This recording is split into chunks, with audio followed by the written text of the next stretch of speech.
Ya estoy en la sala, así que ya puede retirarse si quiere. Ya, Abril, gracias. Me ha dado, gracias a usted.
Buenas noches con todos.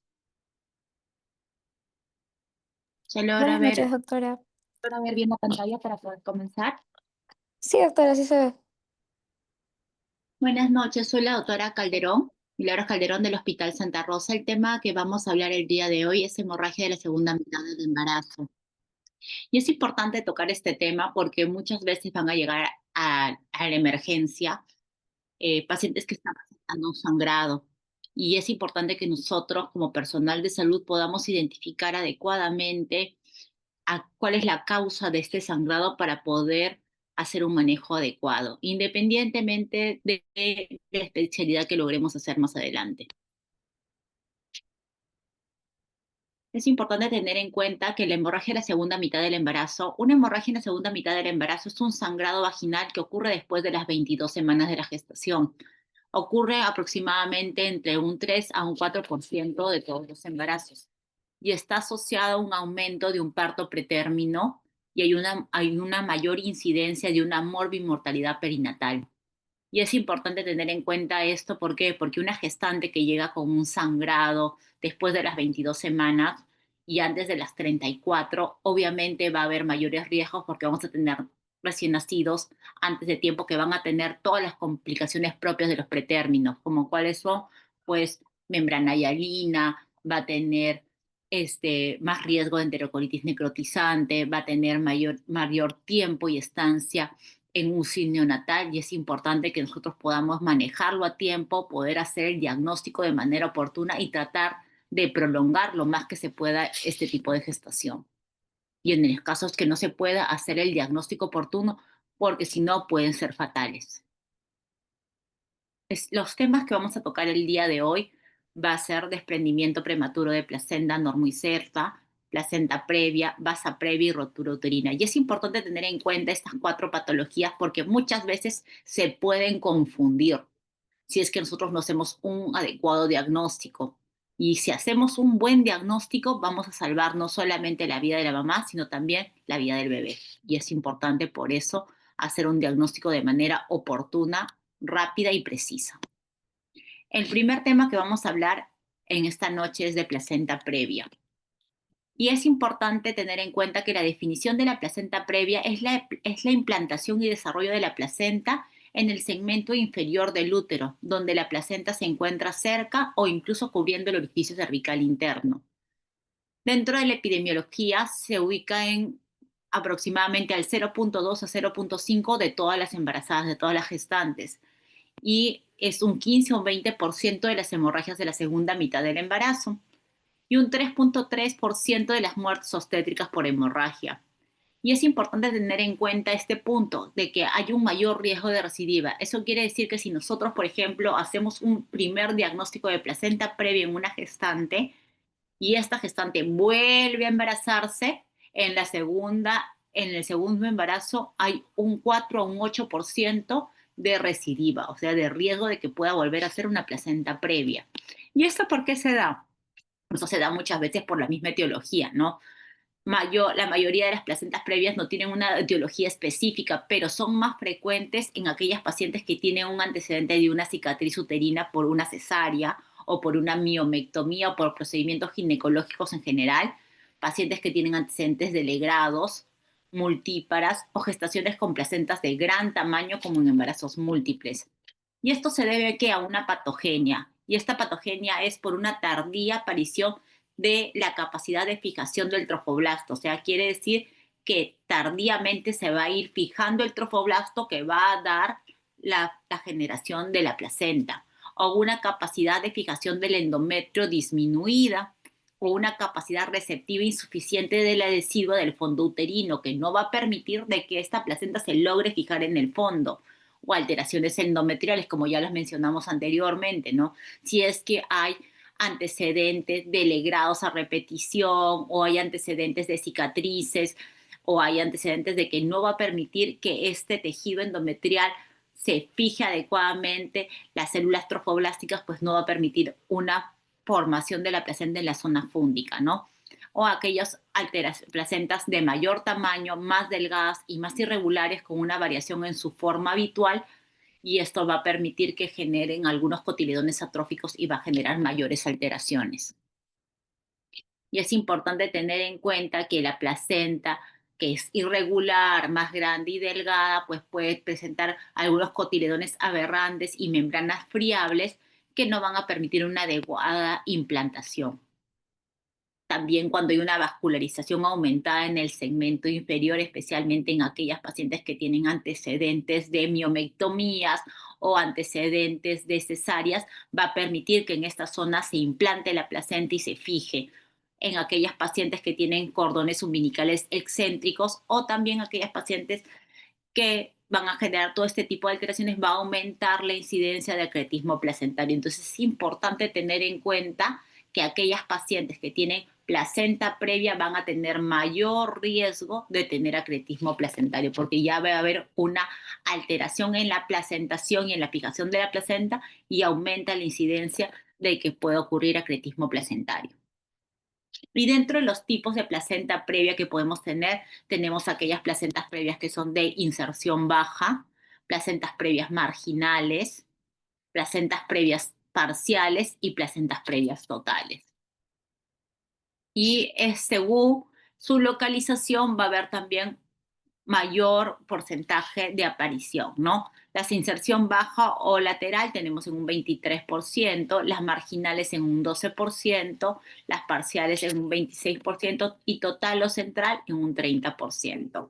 ¿Y cuáles van a ser nuestro cuadro clínico y nuestra sintomatología? Es importante tener en cuenta que va a haber una hemorragia indolora que se da por lo general en el tercer trimestre, pero puede ocurrir también en segundo trimestre.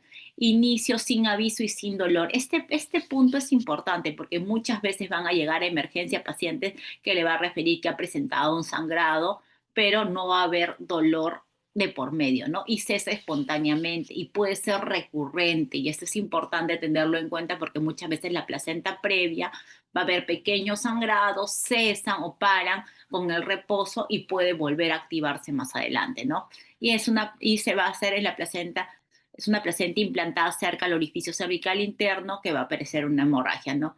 Antes del inicio del parto. Y se relaciona, como ya les mencioné, a mayor riesgo de acretismo placentario. Es como ya les mencioné, es una hemorragia es indolora, roja, rutilante, de comienzo agudo, de magnitud variable y repentina, y usualmente aparece entre las 24 y 28 semanas. El sangrado genital está presente en un 80% de los casos, y es importante tener en cuenta que se puede asociar también a presencia de dinámica uterina. Algunas veces se puede exacerbar después de las relaciones sexuales o después de haber hecho un tacto vaginal o de las contracciones uterinas. Cuanto más precoz es el inicio del sangrado, es mayor el riesgo perinatal. ¿Por qué? Porque vamos a tener gestaciones que van a nacer antes de tiempo. Es importante tener en cuenta, como ya les mencioné, las características que vamos a tener, que es un sangrado indoloro, un sangrado rojo rutilante, y es importante tener en cuenta que el tono del útero va a estar normal. Dentro de la ocultación, el feto va a estar vivo, con una frecuencia cardíaca fetal normal, y a la especuloscopía se va a observar la procedencia del sangrado. El tacto vaginal está totalmente contraindicado. Y el diagnóstico es importante tener en cuenta hacer una buena historia clínica, hacer una ecografía y el diagnóstico va a ser contundente con la ecografía. Recuerden que el examen de preferencia dentro es la ecografía transvaginal que nos va a permitir hacer un diagnóstico en un 95 a un 98% de los casos.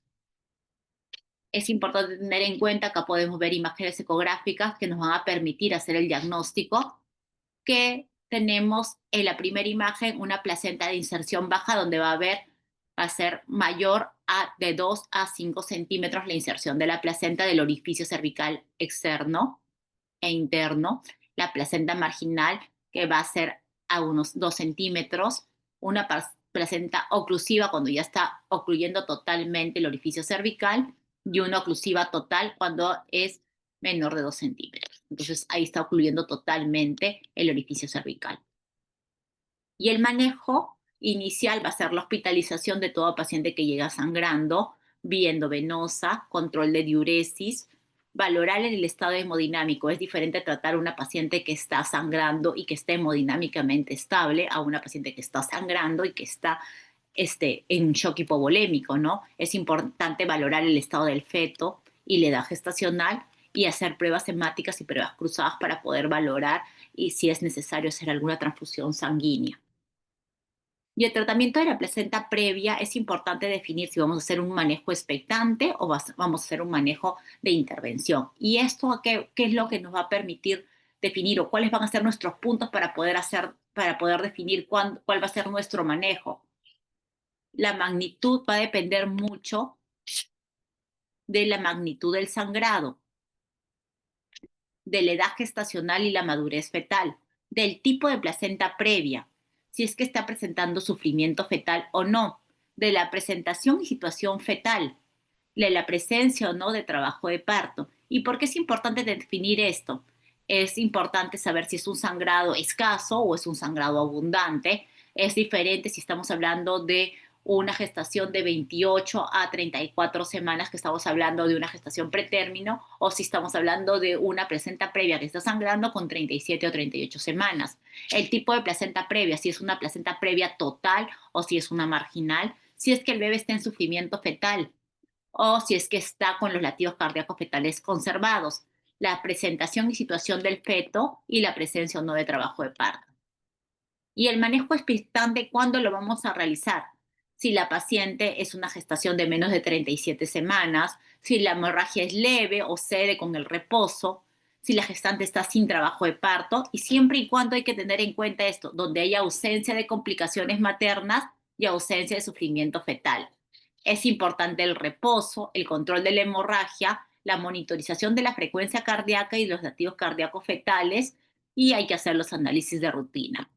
Es importante definir bien cuál va a ser nuestro manejo, si vamos a hacer un manejo conservador o si vamos a hacer un manejo activo. Y especialmente tener en cuenta si el tratamiento va a ser conservador y expectante, finalizar la gestación de una manera electiva si va después de las 37 semanas, siempre y cuando la paciente esté estable. Y si la placenta previa es oclusiva, es necesario hacer una cesárea electiva entre las 37 y 38 semanas. Y si no es oclusiva, hay que evaluar bien la mejor vía del parto.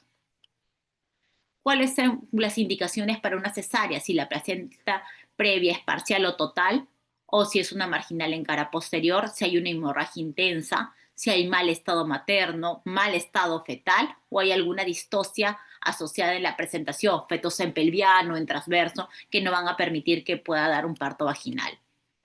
¿Y cuándo va a estar indicado un parto vaginal? Si estamos hablando de una placenta previa marginal o lateral, si hay mínima o nula hemorragia, el buen estado materno y fetal, y si la paciente está en trabajo de parto, obviamente. En los casos de placenta previa es importante el reposo absoluto, una buena vía endovenosa, valoración de la cantidad del sangrado vaginal, la reposición de sangre si fuera necesario, los análisis de rutina, perfiles de coagulación, evitar las contracciones uterinas, el uso de útero inhibidores debe considerarse si sea necesario, tocólisis especialmente en casos de bebés que son prematuros, menos de 34 semanas, y el uso de corticoterapia, y terminar el embarazo según las condiciones, si está en estado crítico la madre o el bebé o si es que la hemorragia no se puede controlar. En el siguiente tema que vamos a hablar es el desprendimiento prematuro de la placenta normoinserta o el abrupto placentario. Y es importante tener en cuenta esta patología porque una vez que se presenta, el pronóstico puede ser fatal y es importante que nosotros hagamos un diagnóstico rápido porque la vida del bebé va a correr riesgo. Y es que tener en cuenta que como definición es la separación parcial o total de la placenta normoinserta después de las 22 semanas y antes del nacimiento del feto. Causa un incremento de la mortalidad fetal y materna. El desprendimiento prematuro de la placenta puede ser total o parcial. Y es importante que hay que tener en cuenta que puede haber una hemorragia externa o una hemorragia oculta y nosotros tenemos que tenerlo esto bien en cuenta para poder hacer un buen análisis y hacer un buen diagnóstico.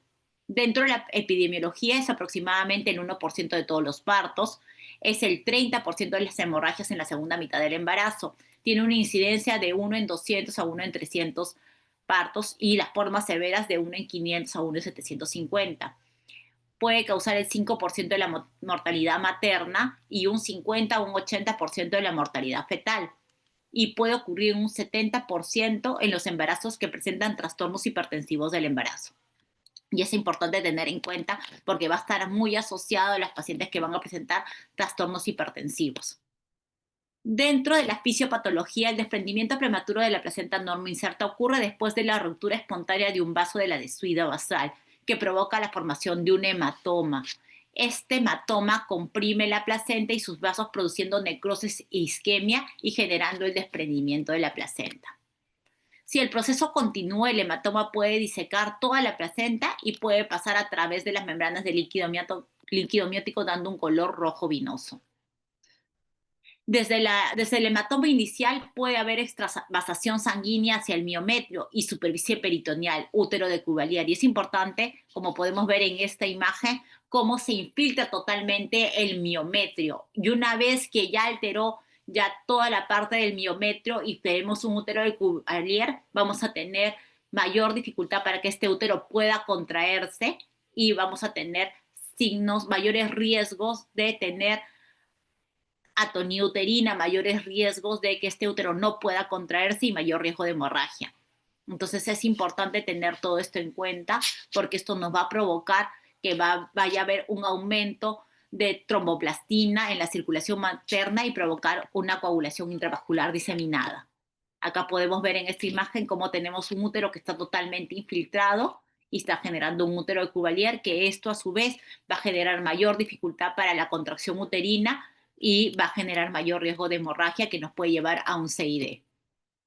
Dentro de la etiología y los factores de riesgo tenemos las vasculopatías, la hipertensión arterial, la diabetes mellitus, la hipertensión inducida por el embarazo, traumatismos externos, cordón umbilical corto, circular de cordón, lesiones endometriales, edad materna extrema, multiparidad, asociación familiar, raza, ruptura prematura de membranas, parto prematuro, tabaquismo. Y también es importante tener en cuenta si ha habido un desprendimiento prematuro previo, porque esto aumenta los riesgos. Se desconoce la causa primaria, pero se relaciona con varios padecimientos, como ya les mencioné, edades maternas extremas, multiparidad, raza, hipertensión, ruptura de membranas pretérmino, gestaciones multifetales, polidramios, tabaquismo, trombofilias, consumo de cocaína, traumas previos, externos, antecedentes de leiomiomas uterinos o miomatosis uterina, también aumentan los riesgos.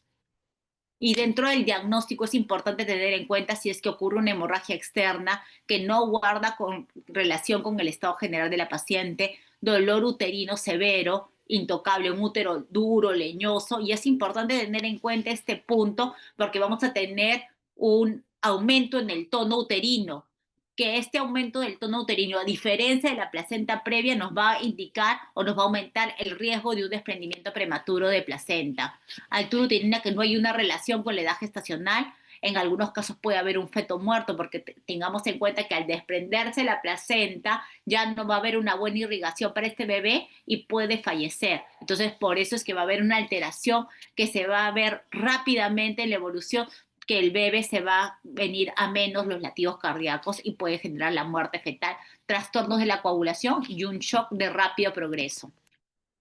El desprendimiento de la placenta, un DPP oculto puede ocurrir en un 20% de los casos, no da sangrado externo y puede tener toda la placenta desprendida y esto va a generar grandes complicaciones, ¿no? En un DPP externo, que es lo más frecuente, que se ocurre en un 80%, da un sangrado externo, generalmente es un desprendimiento parcial y sus complicaciones son menos graves, ya que nos va a permitir hacer un diagnóstico mucho más oportuno y mucho más rápido. Es importante tener en cuenta que el hallazgo negativo de un desprendimiento prematuro de placenta por ecografía no excluye un desprendimiento prematuro de placenta. Y es importante tener en cuenta que la ecografía tiene una utilidad limitada en el diagnóstico, ya que el diagnóstico es básicamente clínico. Es importante dentro de las medidas generales hacer un cuidadoso examen abdominal, ver la sensibilidad e irritabilidad del útero. El examen vaginal es importante ver bien y evaluar bien la causa del sangrado para poder hacer una buena determinación, controlar la hemorragia ver la hipovolemia, monitorización fetal, si el feto está vivo o no, monitorización materna, hemoglobina, hematocrito, perfil de coagulación, ver si necesita shock trauma, traslado a UCI, si hay trastorno de coagulación, dar tratamiento adecuado y ver si es que va a necesitar hemoderivados, dependiendo de la cantidad de sangrado. Es importante que nosotros canalicemos las vías, utilicemos catéteres de buen calibre, tener sangre preparada para poder hacer el manejo del shock hipovolémico, preparar plasma fresco y hacer oxigenoterapia si es que es necesario. En el caso de que el feto esté vivo, o no viable, es importante que podamos determinar bien con feto vivo o con feto no viable. Siempre las medidas van a ser generales porque hay que inducir el parto dependiendo de la vía que sea más necesaria, ¿no? Y que la que se nos permita dar las condiciones. Tenemos que contar con un buen banco de sangre y ver bien la necesidad de sangre para poder ver cuál va a ser la mejor vía del parto. ¿Cuáles van a ser las principales complicaciones que nos pueden presentar en el desprendimiento prematuro de placenta? La hipovolemia materna. Recuerden que vamos a poder tener un alto riesgo de shock, de CID, útero de Cuvalier, como ya les, que no, al tener un útero que está infiltrado, vamos a tener un útero que no va a responder a los oxitóxicos, que no va a permitir contraerse y vamos a tener un alto riesgo de una histerectomía abdominal por isquemia y necrosis. Y es importante que en estos pacientes que puede llegar a un CID podamos tener daños de órgano blanco como riñón e hipófisis materna. Entonces es importante que nosotros manejemos bien desde un comienzo la volemia y la reposición de fluidos y de sangre. El ruptura de vasa previa. Esta patología, si bien es cierto, es menos común que las anteriores que hemos hablado, es importante tener en cuenta porque es una condición de alto riesgo obstétrico en el cual los vasos fetales o placentarios cursan con un segmento uterino por debajo de la presentación. En la ruptura de vasa previa, los vasos umbilicales discurren desprotegidos de la gelatina de Wharton en el cordón umbilical, lo que les hace altamente vulnerables a la ruptura en cualquier momento del embarazo, principalmente en el momento del parto. Como podemos ver acá, estamos viendo estos vasos umbilicales que van a discurrir desprotegidos y van a generar mayor riesgo de ruptura. Acá podemos ver también la placenta y vamos a ver los vasos que están sin la protección y generando mayores riesgos. La ruptura de vasa previa,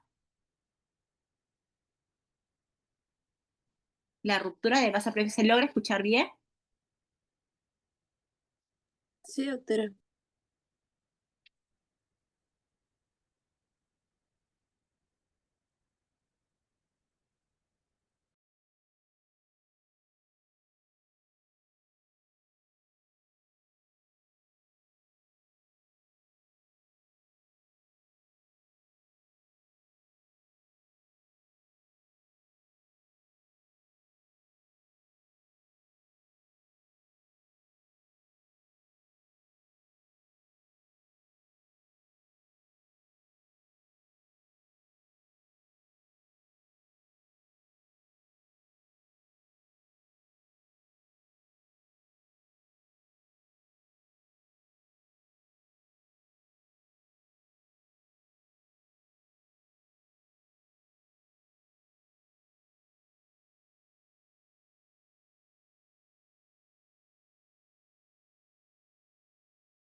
Doctora, disculpe, se muteó. Sí se escuchaba hace un momento, pero ya no.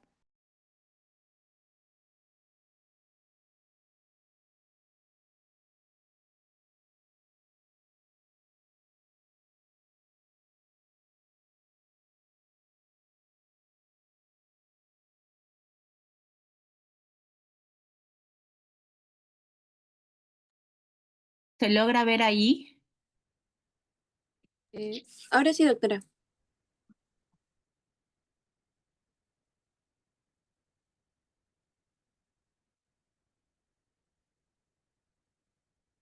A ver.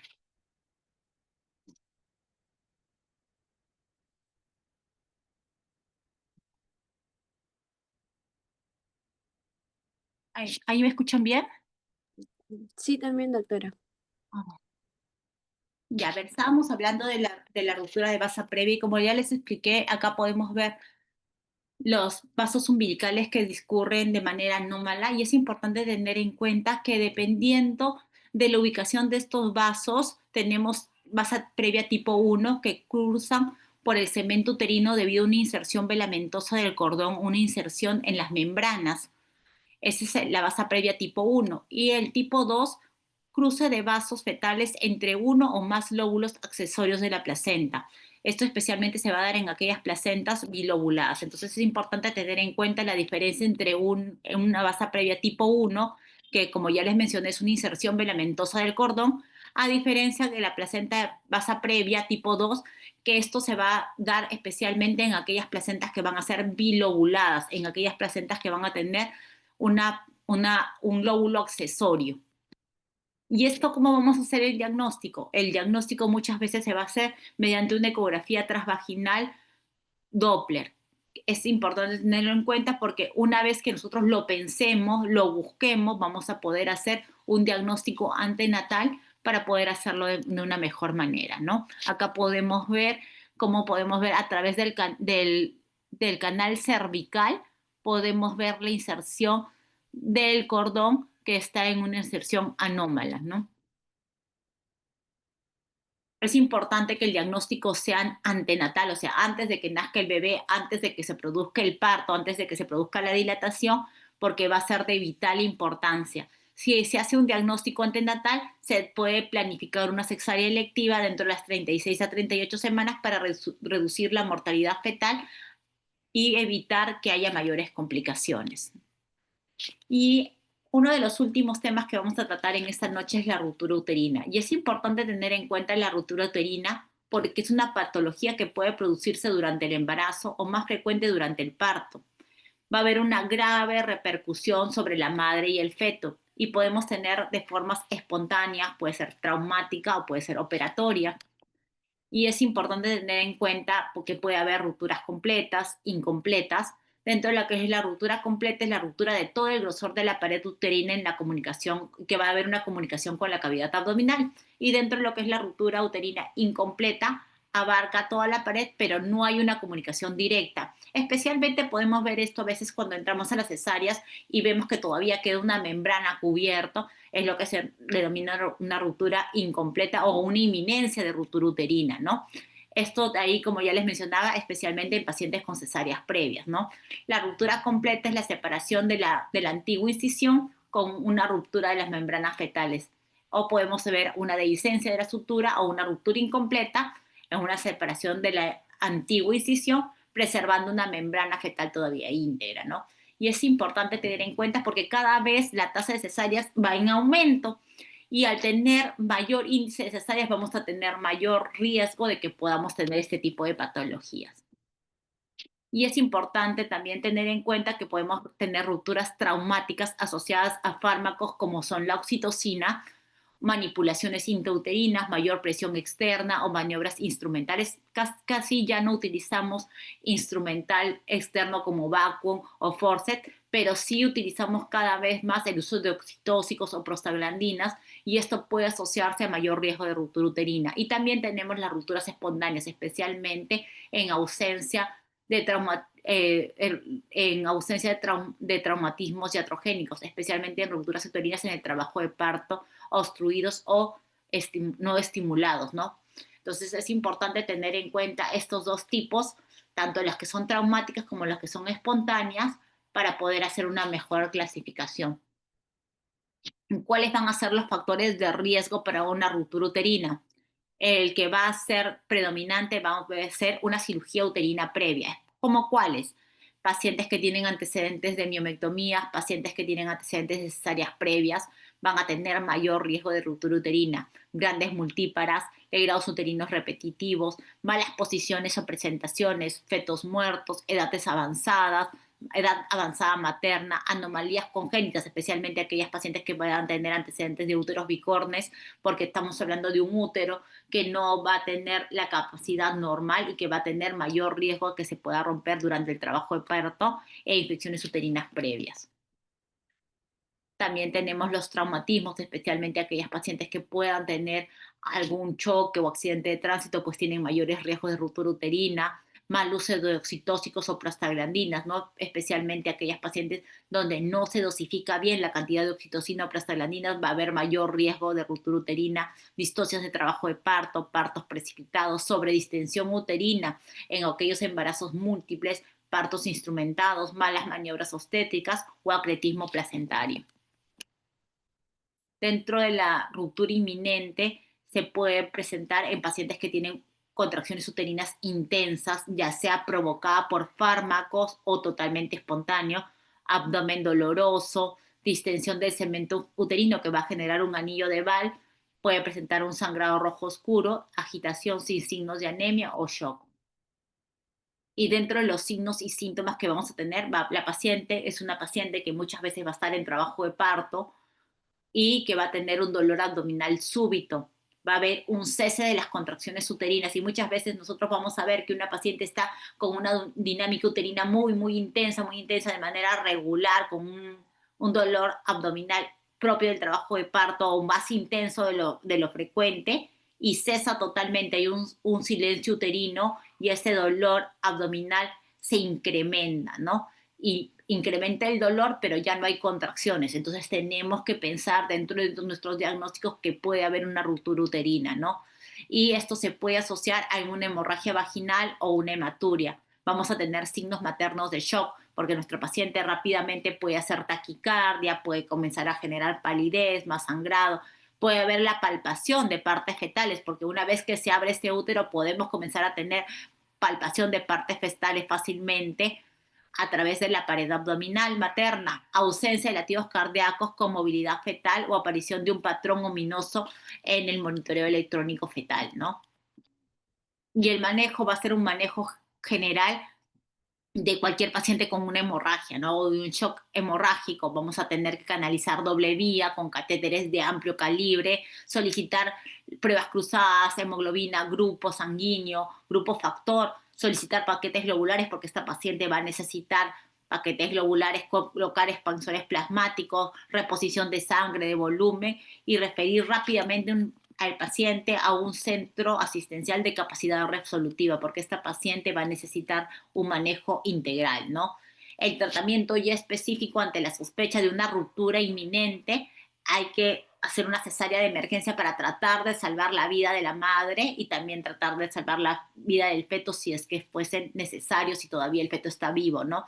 Si hay riesgo de la vida de la madre, realizar una histerectomía dejando los ovarios, y si no hay riesgo de la vida, pues tratar de aún mantener lo que se pueda e intentar suturar el desgarro si es que es posible, pero ante todo vamos a tratar de preservar siempre la vida de la mamá y tratar de salvaguardar y controlar el sangrado lo más que podamos, ¿no? Este, Dentro de los temas que hemos tratado de hablar en la noche de hoy han sido temas amplios y temas muy importantes y es prescindible que nosotros tengamos en cuenta los puntos que hemos hablado, ¿no?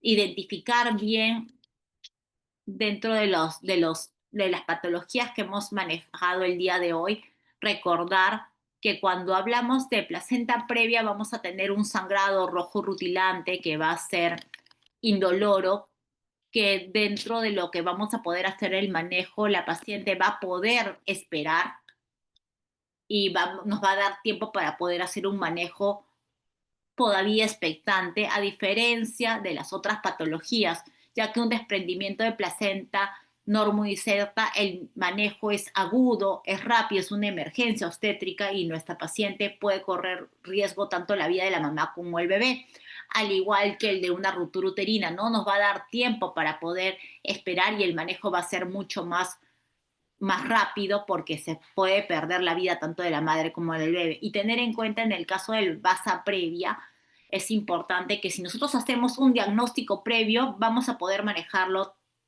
tranquilamente a la paciente y poder programarla de manera electiva.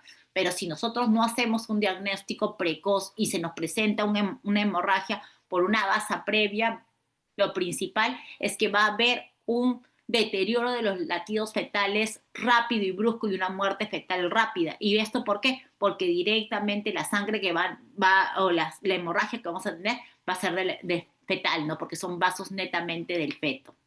Es importante tener en cuenta estas características de cada una de estas patologías, que si bien es cierto, todas nos van a dar sangrado, no todas se van a manejar de la misma manera y muchas de estas van a generar mayor morbilidad y mortalidad, tanto fetal como materna.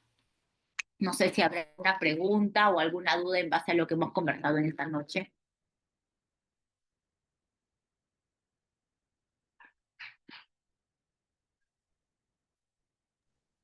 Por mi parte no hay preguntas, doctora. Creo que todo claro. No sé si alguno de los chicos quiere comentar algo.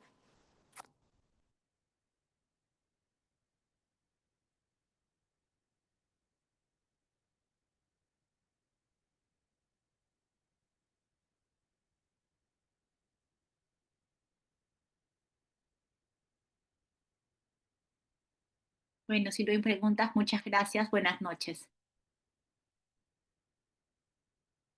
Gracias, doctora. Hasta luego. Hasta luego.